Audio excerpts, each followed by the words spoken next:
দূরে যাবে কৃষ্ণ প্রেম উদয় হবে রাধে কৃষ্ণ বলে বাহু তুলে চল রে যাই বৃন্দাবনে কৃষ্ণ বলে বাহু তুলে চল রে যাই বৃন্দাবনে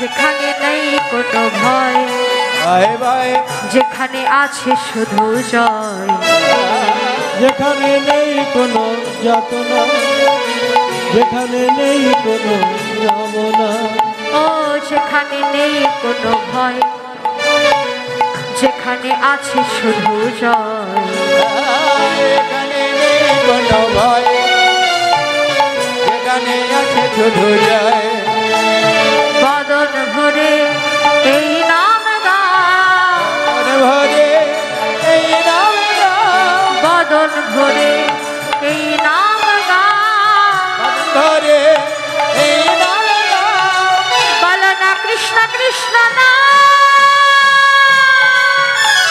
কৃষ্ণ বলে বাহু তুলে চল রে যাই বৃন্দাবনে ওরে কৃষ্ণ বলে দুটি বাহু তুলে চল রে যাই মধুর বৃন্দাবনে কৃষ্ণ বলে বাহু তুলে চল রে যাই বৃন্দাবনে হরি বল হরি বল বাহু তুলে চল রে যাই বৃন্দাবনে রাধা রানী কি गिरिधारी लाल की वृंदावन धाम की जय जय श्री राधा कृष्ण प्रीति जगन्नाथ हरि हरि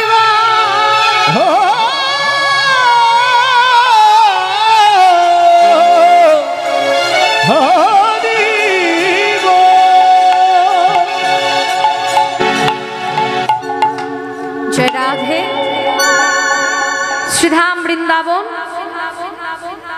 बालगोपाल रूपी भगवान श्रीकृष्ण द्वादश राखाल श्रीदाम सुदाम दाम वसुदाम बलभद्र मधुमंगल आरो कत की सखागण एवं नवलक्ष धेनुर पाल धवली श्यामली काउली सुंदरी ननीचुक्ता पंचगंधा मृगमुखी मृगनयना आरो कत की गाभीदेर पालके निये गोविंद आमार गोचारण करছে मायरा एकटु आस्ते शांत हये बसुन सबाई एकटु शांत करे बसे लीला श्रवण करुन हरि बोल एकजन काकामणि आमाके गोविंद सेवाय 100 टाका दान करेছে আপনারা সকলে তাকে आशीर्वाद করবেন সে যে মনোবাসনায় দান করলেন তার মনোবাসনা যেন পূরণ হয় এবং সাধুগুরু বৈষ্ণবের চরণধুলি নিয়ে গৌর গোবিন্দ কৃপা লাভ করে তাই গৌর হরি বল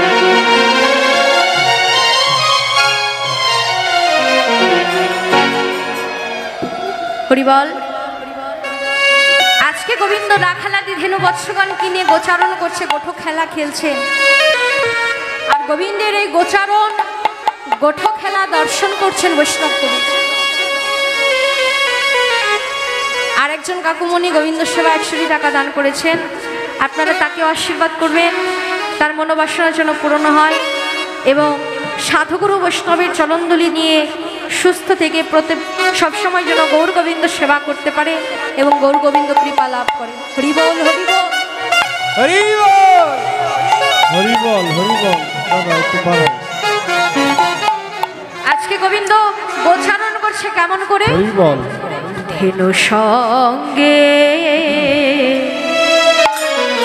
গোঠর ঘেনো তোরা সুন্দর ওরে ধেনু সঙ্গে গোঠর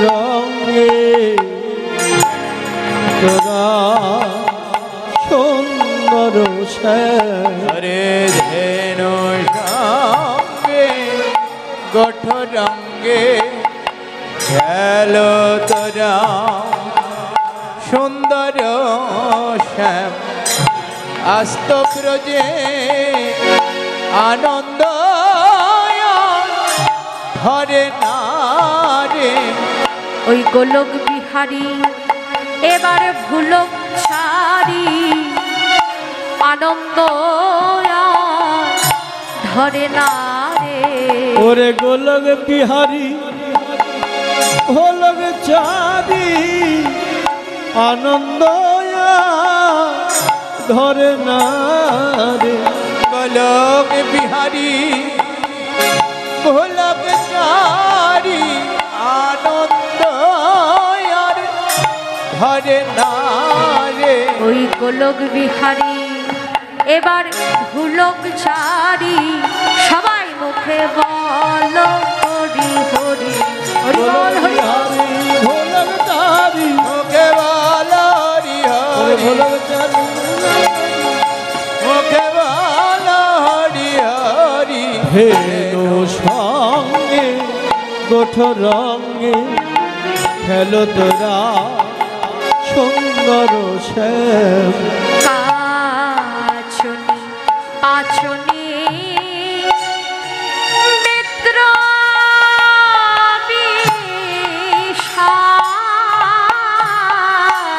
পাচনি পাচনি ব্যক্ত কাচনি বাচনি ওরে মুরলি খোরলি গানরি পাচনি পাচনি ব্যক্ত ওরে মুরলি খরলি গানরি ও বাছায়ে যাইছে মুরলি খুরলি গানরি ও বাজায়ে যাইছে মুরলি খরলি গানরি বাজায়ে যাইছে মুরলি মুরলি গানরি। ও বাজায়ে যাইছে মুরলি খরলি গানরি।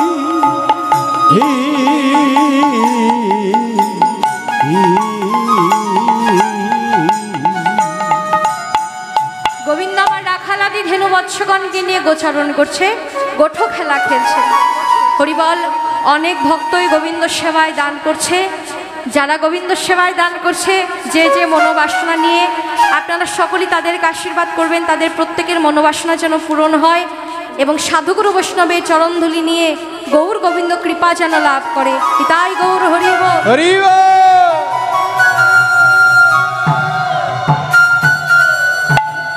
গোবিন্দ আমার রাখালাদি ধেনু বৎসগণকে নিয়ে গোচারণ করছে, গোঠো খেলা খেলছে। তাহলে এই রাখালগণ কারা? বলছেন প্রিয়দাম শ্রীদাম সুবল প্রিয় দাম শ্রীদাম সুবলানি প্রিয় দাম শ্রীদাম সুবলানি। আমার তপন তনয়া তট হে গেলি দাম শ্রীদাম সোনাম দেবী ওরে তপন তনয়া কাননী। হরিবল কি বললেন? রাখালগণ কারা? প্রিয় দাম শ্রীদাম সুবল। প্রিয় দাম শ্রীদাম সুবল মেলি তপন তনয়া তট হে কেলি। তপন শব্দের অর্থ হলো সূর্য, আর তনয়া শব্দের অর্থ কন্যা। সূর্যের কন্যার নাম হলো যমুনা। বললেন সূর্যের পুত্রের নাম যম আর কন্যার নাম হলো যমুনা। তা বললেন তপন তনয়া সূর্যের তীরে নীরে, সূর্যের কন্যা যমুনার তীরে নীরে গোবিন্দ গোঠো খেলা খেলছে। তাই বললেন শ্রী যমুনার কি সৌভাগ্য। ওরে শ্রী যমুনা কি সৌভাগ্য, শ্রী যমুনার কি সৌভাগ্য, তার তীরে নীরে কৃষ্ণ বিহার করে। শ্রী যমুনা কি সৌভাগ্য। ওরে তীরে তীরে কৃষ্ণ বিহার করে, শ্রী যমুনা কি সৌভাগ্য। যার তীরে নীরে কৃষ্ণ বিহার করে, ওরে ব্রহ্মায়াদি পায় না যারে। হরি বল। ওরে ব্রহ্মায়াদি পায় না মরে, ওরে ব্রহ্মায়াদি পায় না মরে। শ্রী যমুনার কি সৌভাগ্য। হরি বল। তাহলে বললেন শ্রী যমুনার কি সৌভাগ্য, যার তীরে নীরে গোবিন্দ লীলা বিলাস বিহার করে। গোবিন্দ যমুনার তীরে নীরে লীলা বিলাস বিহার করছে। আমরা গোবিন্দের যত লীলা দেখি প্রত্যেকটি লীলাতেই প্রায় যমুনার তীরে গোবিন্দের বিলাস, গোবিন্দ লীলা এইসব আমরা দেখতে পাই। কেন যমুনার তীরেই, কেন অন্য কোনো কারো কথা বললেন না, শুধু যমুনার তীরে নীরেই গোবিন্দ লীলা বিলাস বিহার করে। কেন? কারণ এই যমুনা তো সাধারণ কোনো নদী নয়। এই যমুনাকে বৃন্দাবনে রাধারানীর প্রতিদ্বন্দ্বিনী, প্রেম প্রতিদ্বন্দ্বিনী যেমন চন্দ্রাবলী, ঠিক তেমনি গোলকধামে রাধারানীর প্রেম প্রতিদ্বন্দ্বিনী ছিলেন বিরজা। ওই গোলকের বিরজা রাধারানীর অভিশাপ পেয়ে এবার বৃন্দাবনে যমুনা রূপে প্রবাহিত হয়েছে। এবার বৃন্দাবনে যমুনা রূপে প্রবাহিত হয়ে গোবিন্দের জন্য অপেক্ষায় রয়েছে। আর এদিকে যখন স্বয়ং ভগবান অবতীর্ণ হলেন কংসের কারাগারে, ভাদ্র মাসের কৃষ্ণপক্ষের অষ্টমী তিথিতে যখন স্বয়ং ভগবান ওই কংসের কারাগারে আবির্ভূত হলেন, তখন পিতা, হরিবল, মায়েরা একটু শান্ত হয়ে বসুন সবাই।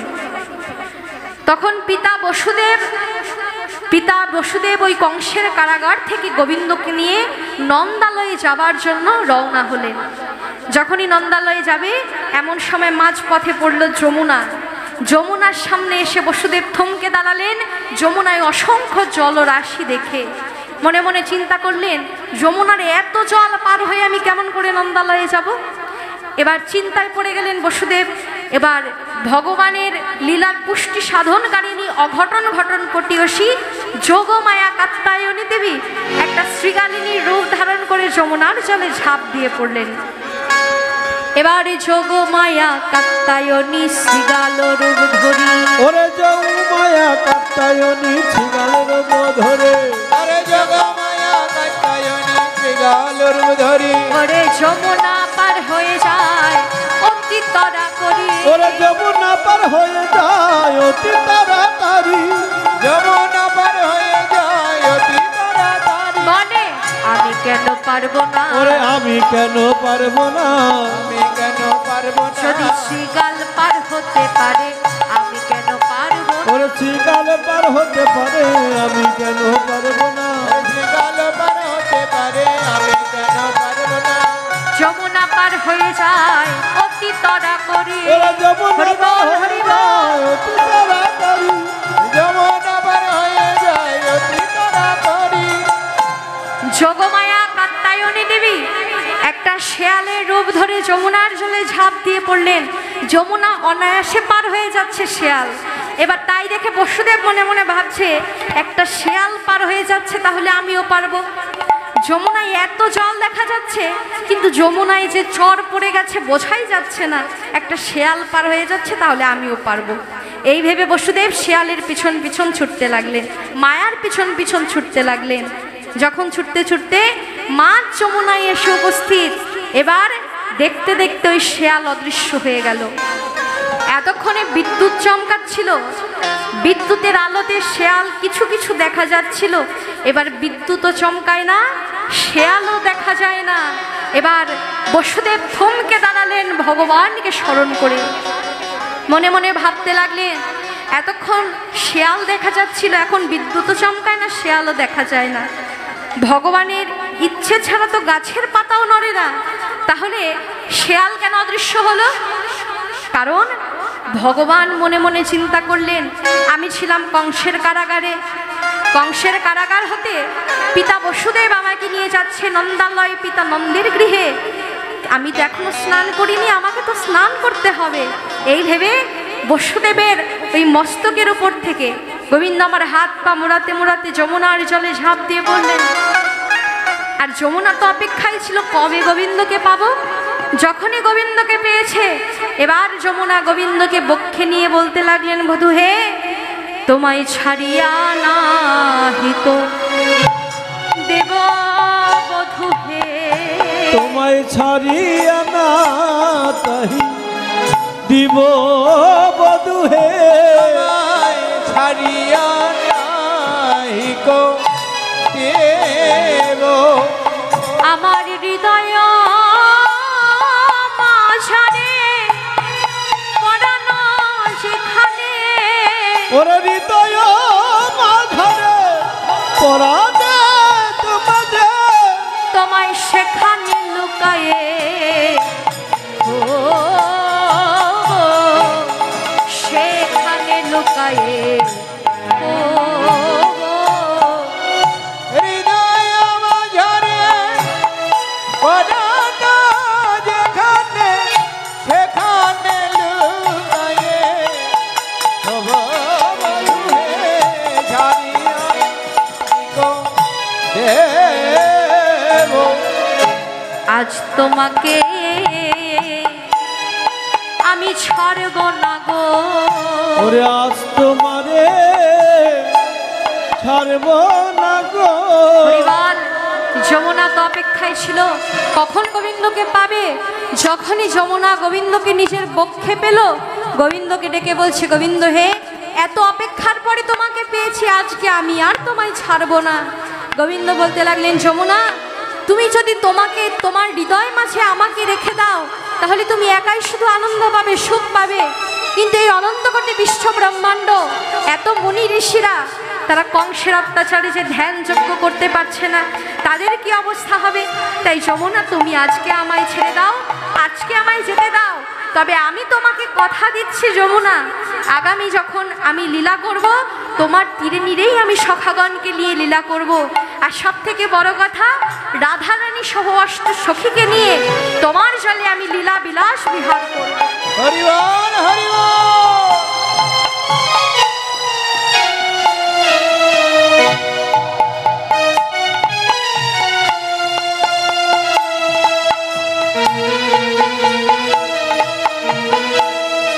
হরিবল। তাই এই যে যমুনার কাছে গোবিন্দ প্রতিশ্রুতিবদ্ধ, তাই যমুনার তীরে নীরেই গোবিন্দ লীলা বিলাস বিহার করেছে। আর এই লীলাটাও গোবিন্দই এইখানে করছেন, যমুনার তীরে নীরে করছেন। অনেক ভক্তবৃন্দ গোবিন্দ সেবায় দান করছে, সবাইকে আপনারা আশীর্বাদ করবেন। আর এই যে আমার একটা ছোট্ট ভাই গোবিন্দ সেবায় দান করেছে, আপনারা ওকে আশীর্বাদ করবেন। ও যেন আপনাদের মতো ভক্তের চরণধূলি নিয়ে অনেক বড় কৃষ্ণ ভক্ত হয়, মনমতি যেন গোবিন্দ চরণে অর্পণ করে এবং গোবিন্দ কৃপা লাভ করতে পারে। তাই গৌর হরিব হরিব।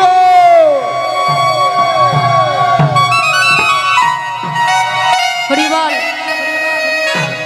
আজকে গোবিন্দ আমার যমুনার তীরে নীরে গোচারণ করছে, গোঠো খেলা খেলছে। আর গোবিন্দের গোচারণ দর্শন করছে বৈষ্ণব কবি। গোচারণ দর্শন করতে করতে দর্শন করলেন গোবিন্দের অপরূপ রূপ মাধুর্য। আর ওই রূপ দর্শন করে গোবিন্দ রূপের কথা বর্ণনা করলেন। কেমন রূপ গোবিন্দের? বলছেন, বয়সে কিশোর মোহন ভাতি, আহা বদন ইন্দু জলদকাতি। গোবিন্দের বয়সটা হলো নিত্য নব কিশোর, আর বদনটা কেমন? যেন শরদের পূর্ণিমার চাঁদ। বদন ইন্দু, ইন্দু শব্দের অর্থ হলো চাঁদ। গোবিন্দের বদন দর্শন করলেই মনে হয় যেন শরদের পূর্ণিমার চাঁদ। আর কি বললেন? চারু চন্দ্র গুঞ্জাহার মদন মোহন ভাঙরি। গোবিন্দের অঙ্গের বরণটা যেন কেমন বরণ? জলদ বরণ, মেঘের মতো।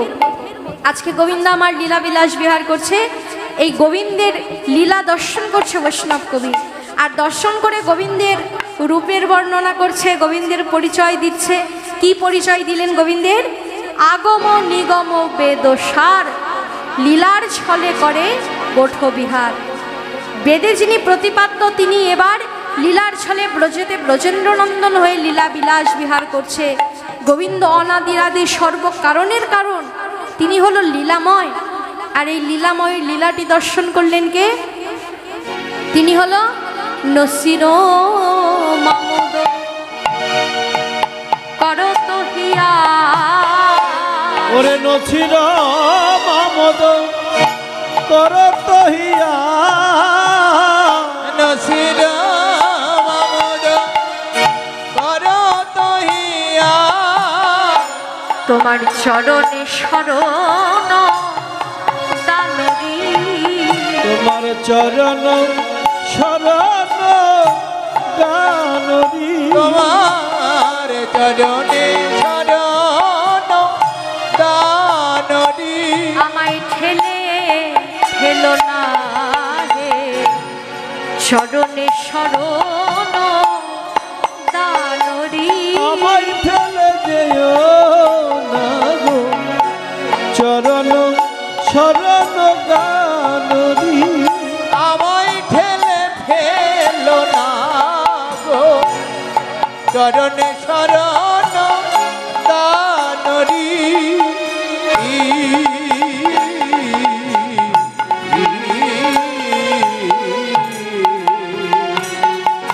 নসির মামুদ তিনি বলছে, গোবিন্দ হে, তোমার চরণে শরণ নেবার যোগ্যতা আমার নেই, তুমি কৃপা করে তোমার চরণে শরণ নেবার যোগ্যতাটুকু দান করো।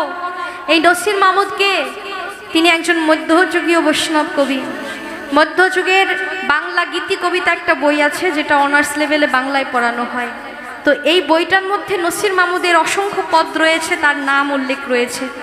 তো এই নসির মামুদ ছিলেন মধ্যযুগের একজন বৈষ্ণব কবি, তিনি মুসলমান ছিলেন, নবাব হোসেন শাহ প্রথম পক্ষের পুত্র।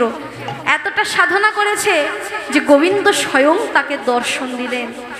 আর গোবিন্দকে দর্শন পেয়ে যখন তিনি বুঝতে পারলেন স্বয়ং গোবিন্দ তাকে দর্শন দিয়েছে, গোবিন্দের চরণে বলতে লাগলেন, গোবিন্দ হে, তোমার চরণে তো শরণ নেবার যোগ্যতা আমার নেই, তুমি কৃপা করে তোমার চরণে শরণ নেবার যোগ্যতাটুকু আমায় দান করো। নসির মামুদ গোবিন্দ চরণে শরণ নিতে চাইলেন, আর লীলার মধ্য দিয়ে আমাদেরকেও বললেন, হে জগৎজীব, তোমরাও গোবিন্দ চরণে শরণ নাও। আমার দুজন ভাই গোবিন্দ সেবায় 200 টাকা করে দান করেছে, আপনারা তাদেরকে আশীর্বাদ করবেন, ওদের মনোবাসনা যেন পূরণ হয় এবং সাধুগুরু বৈষ্ণবের এই চরণধূলি নিয়ে তারা যেন গৌর গোবিন্দ কৃপা সম্পাদ লাভ করে। তাই গৌর হরি বল, হরি বল। হরি বল, হরি বল।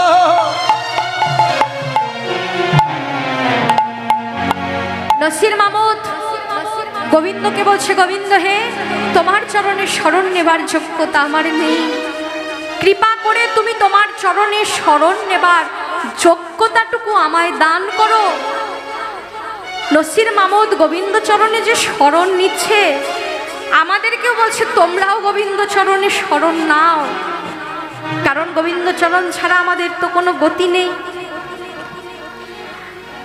গোবিন্দ চরণে আমাদের প্রত্যেককেই শরণ নিতে হবে। কিন্তু হে বৈষ্ণবগণ, গোবিন্দ চরণে যে আমরা শরণ নেব, আমরা কেবল বিপদে পড়লেই ভগবানকে স্মরণ করি। বিপদ যখন আমাদের কেটে যায়, তখন ভগবানের কথা আমাদের মনেও থাকে না।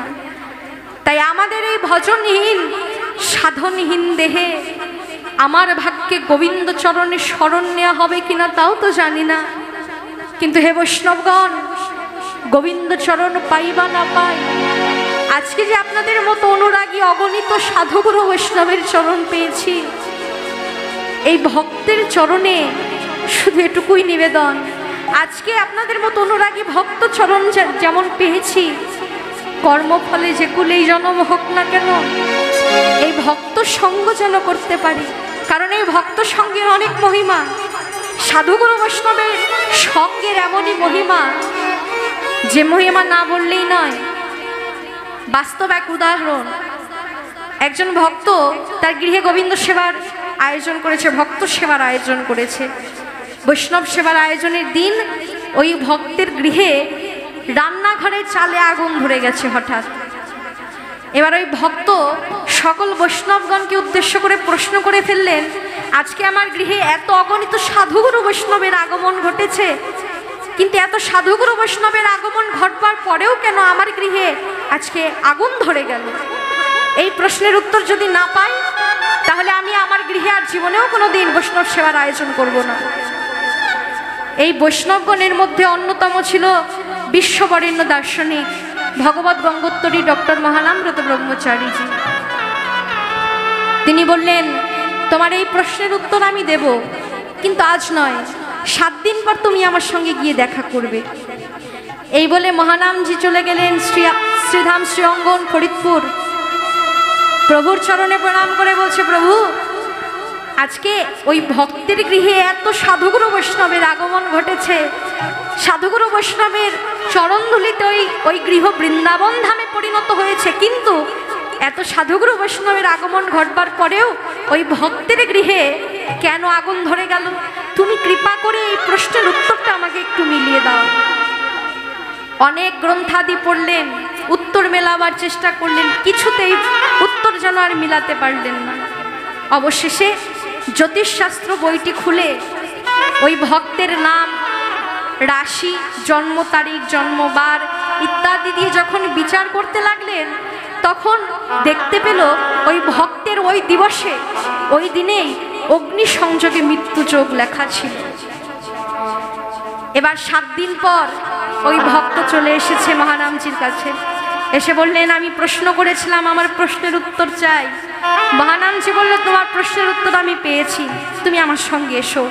এই বলে ওই জ্যোতিষশাস্ত্র বইটি খুলে ওই ভক্তের নাম, জন্ম তারিখ ইত্যাদি দিয়ে দেখালেন, দেখো এই বইয়ের মধ্যে আমি বিচার করে পেলাম ওই দিবসে তোমার অগ্নি সংযোগে মৃত্যু যোগ লেখা ছিল। এবার ভক্ত প্রশ্ন করছে, যদি আমার মৃত্যু যোগী লেখা থাকবে, তাহলে আমি তো মরে যাইনি, এখনো কেমন করে আমি বেঁচে রইলাম? মহানামজি বললেন, তোমার মৃত্যু যোগ ছিল বটে, কিন্তু তোমার গৃহে যে তুমি অগণিত সাধুগুরু বৈষ্ণবের আগমন ঘটিয়েছ,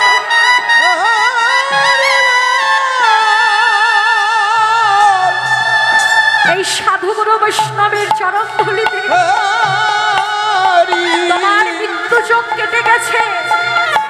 মা ভয়, আর ভয় নেই, তুমি এবার ঘরে ফিরে গিয়ে আবার তোমার গৃহে বৈষ্ণব সেবার আয়োজন করো। তাহলে বৈষ্ণবের চরণধুলির কত গুণ, কত মহিমা!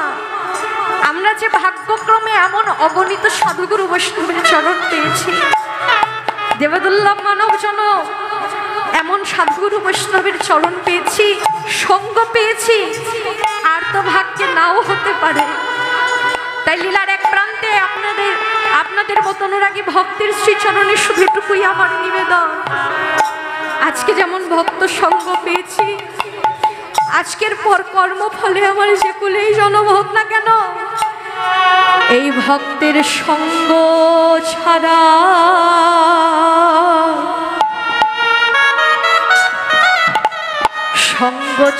করো না,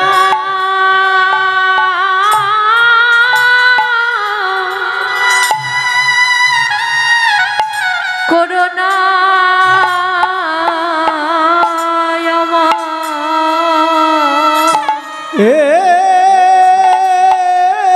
ভক্ত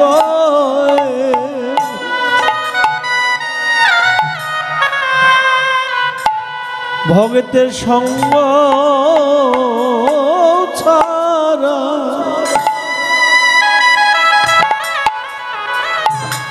করোনা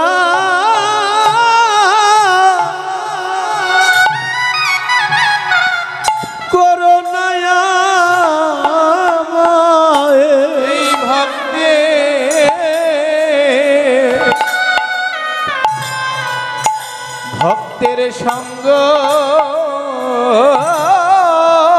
ছাড়া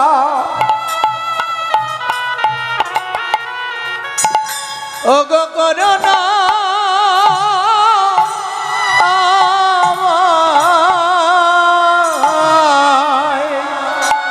গোবিন্দ।